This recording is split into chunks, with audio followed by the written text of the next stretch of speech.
इतने से के लिए बच के कल अपना पोर्चुगल कॉन्फिडेंस डाउन टू 0 करने से। मैंने तो इस गेम को ऐसे ही अज्यूम किया था, एक हाई इंटेंसिटी वाला मैच। बिकॉज अगर आप कोलंबिया के मैचेस देखोगे इन जनरल या कोपा अमेरिका में, so they are very physical. But कल ऐसा लग रहा था कि कोलंबिया को किसी ने ऐसा ना मुक्ति दे दी है, ऐसा वो जानवर जैसा कैसा बिहेव करते अगर आप उनको छोड़ दो तो खुले मैदान में, वैसा बिहेव कर रहे थे। And they were so ruthless. जहां पे आप एक्सपेक्ट करते हो कि पोर्चुगल की मिडफील्ड पूरी गेम को कंट्रोल करेगी, वहीं कल कोलंबिया के मिडफील्डर्स ने तो उनको लिटरली ओवर शैडो कर दिया है। बिकॉज कलेक्टिवली उन्होंने 9 शॉट्स लिए एंड पोर्चुगल के मिडफील्डर्स ने कलेक्टिवली सिर्फ 5 शॉट्स लिए। It's not about stat padding, but it's about आप कितना थ्रेट क्रिएट करते हो अपने मिडफील्डर्स लोग के साथ। बिकॉज पूरा गेम देखे तो ऐसा लग रहा था कि Colombia had better chances, they had better movements to score, और उन्होंने जो कि किया भी, but unfortunately it was offside.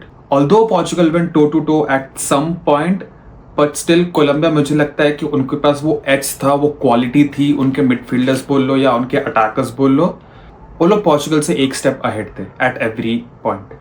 But Colombia yesterday looked more as a team. जो पोर्चुगल 10 पासेस में कर रही थी, वही कोलंबिया 3-4 पासेस में कर ले रही थी। And James Rodriguez, what a player man. बंदा अभी भी यूरोप में खेल सकता है। क्या मक्खन पासिंग थी उसकी, एक अवेयरनेस जो होती है ना एक मिडफील्डर की, कि कौन सा बंदा कहाँ है, कहाँ पे जगह खाली है, वो एक ईज के साथ कर रहा था वो चीज़। Brilliant stuff man. And also कल मैंने पहली बार नूनो मेंडिस को अटैक करते नाम स्ट्रगल करते देखा है। And it's all because of this guy Santiago Arias. वो बंदे ने नूनो मेंडिस को ऐसे रोक के रखा था कि लाइक मैंने उतना थ्रेट देखा नहीं पोर्चुगल के लेफ्ट हैंड साइड से। सैंटियागो आरियास अटैक करते टाइम में उतना ही लीथल था जितना डिफेंस में अच्छा था। सो एक प्रॉपर फुल बैक पैकेज था कल कोलंबिया के पास। ऑल्सो डेविंसन सांचेज, बहुत अच्छी डिफेंडिंग की उसने, क्योंकि बिकॉज उसके पास एक सेंटर बैक बिल्ड है जो एक सेंटर बैक के पास होनी चाहिए। एंड ऑल्सो उसके पास पेस भी है। आपको याद रहेगा एक मोमेंट था कि जॉ फेलिक्स सोचा कि मैं बॉल आगे मार के उसको पेस से बीट करता, बट नहीं, बंदे ने उसको तो क्या मैन हैंडल किया और सीधा फेंक दिया जॉ फेलिक्स को। And also credit goes to their goalkeeper Camilo Vargas, जो कि पॉइंट ब्लैंक रेंज से ब्रूनो फर्नांडिस का शॉट उसने बचाया। What a save man. And people in this tournament were saying कि Belgium is a dark horse. I always expected Colombia to be the dark horse, because अगर again, क्योंकि उन लोग ने कोपा अमेरिका में वैसे परफॉर्मेंस दी है एंड उन्होंने वर्ल्ड कप क्वालिफाइंग मैचेस में भी ऐसी परफॉर्मेंस दी है जहाँ पे वो काफ़ी फिजिकल होते हैं, but at the same time उन लोग के पास वैसे प्लेयर्स भी हैं जो कि शॉट्स ले सकते हैं एंड क्रिस्प पासिंग भी कर सकते हैं। Because they have Luis Diaz as well. James Rodriguez इतना बुढ़ा होकर भी अपने ऐसा लग रहा है अपने प्राइम में है। उन लोग के पास प्लेयर है Richard Rios as well, and again Davinson Sanchez. इतना अच्छा टीम होने के बाद see they are a very good team जो कि सेमीफाइनल तक जा सकती है। उनको थोड़ा अपना जो फिनिशिंग है उस पर थोड़ा ध्यान देना पड़ेगा, बिकॉज शॉट्स तो उन्होंने बहुत अच्छे लिए थे कल, 24 शॉट्स लिए थे।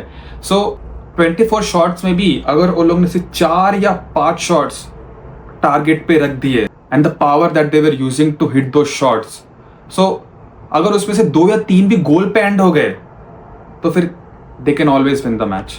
एंड पीपल सेइंग कि पोर्चुगल ने कल बहुत ही गंदा फुटबॉल खेला। आई डोंट अग्री, बिकॉज आप खेल भी रहे थे कोलंबिया के अगेंस्ट, और अगर आप ऐसा बोल रहे हो तो आप कोलंबिया की परफॉर्मेंस को अप्रिशिएट नहीं कर रहे हो। एंड कोलंबिया कोई ऐसी वैसी टीम नहीं है।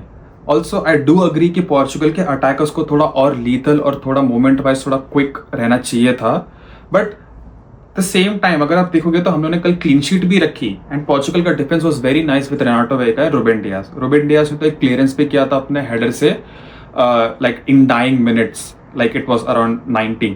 तो पोर्चुगल का डिफेंस वाज काफी नाइस। एज अ टीम हम लोगों ने काफी अच्छा खेला है, बट देन एक प्रॉब्लम जो है, मुझे हर एक बड़ी टीम से मुझे वो वाइब आती है कि जब आप स्टेप करते हो फुटबॉल फील्ड में, आप सोचते हो कि इवेंचुअली हम लोग गेयर शिफ्ट करेंगे, इवेंचुअली हम लोग मैच में सेटल होंगे।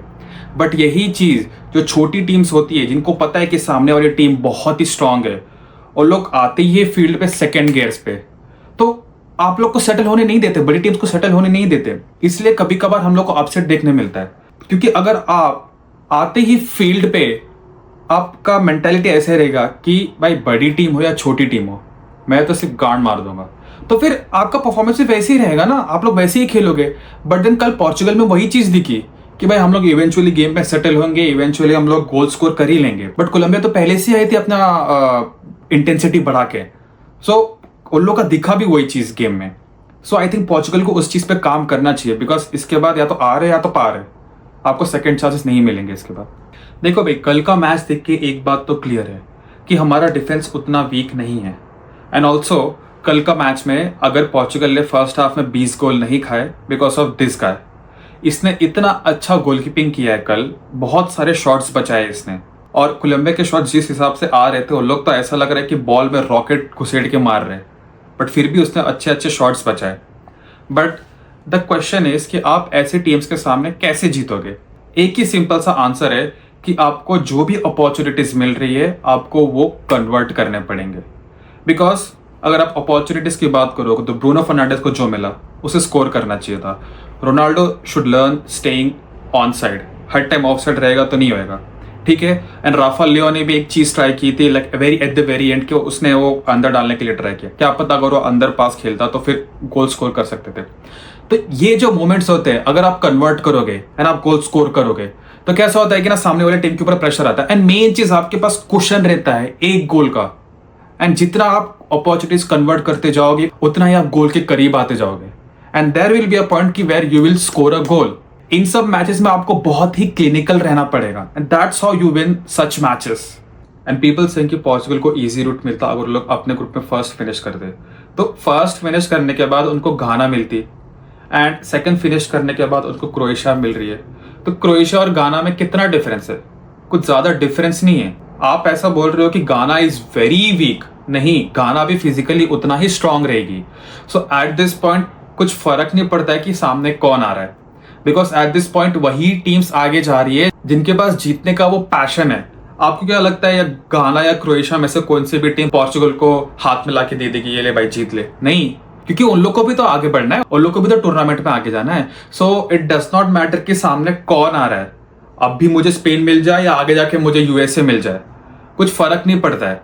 बिकॉज ये वर्ल्ड कप है, वर्ल्ड कप आपको कोई ऐसे हाथ में लाके देता नहीं है, आपको उसके लिए मैचेस जीतने पड़ते हैं।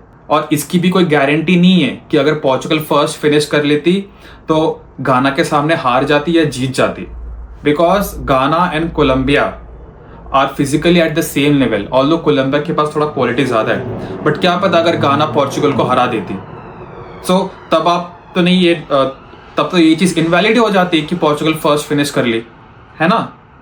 तो it's not about finishing first और second, it's about how you perform against what team. It's all about your performance from this point.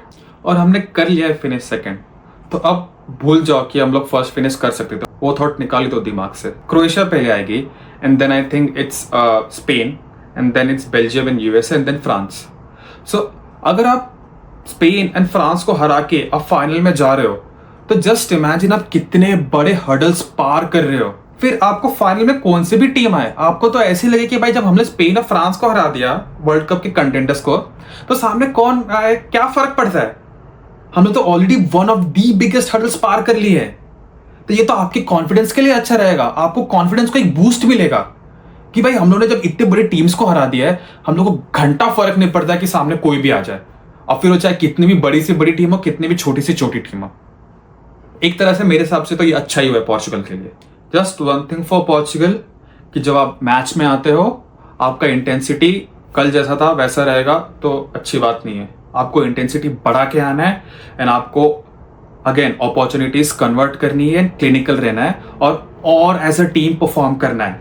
Let's see what happens now. Portugal is finishing second, and let's see how they perform against Croatia. Let's go Portugal, let's go Ronaldo.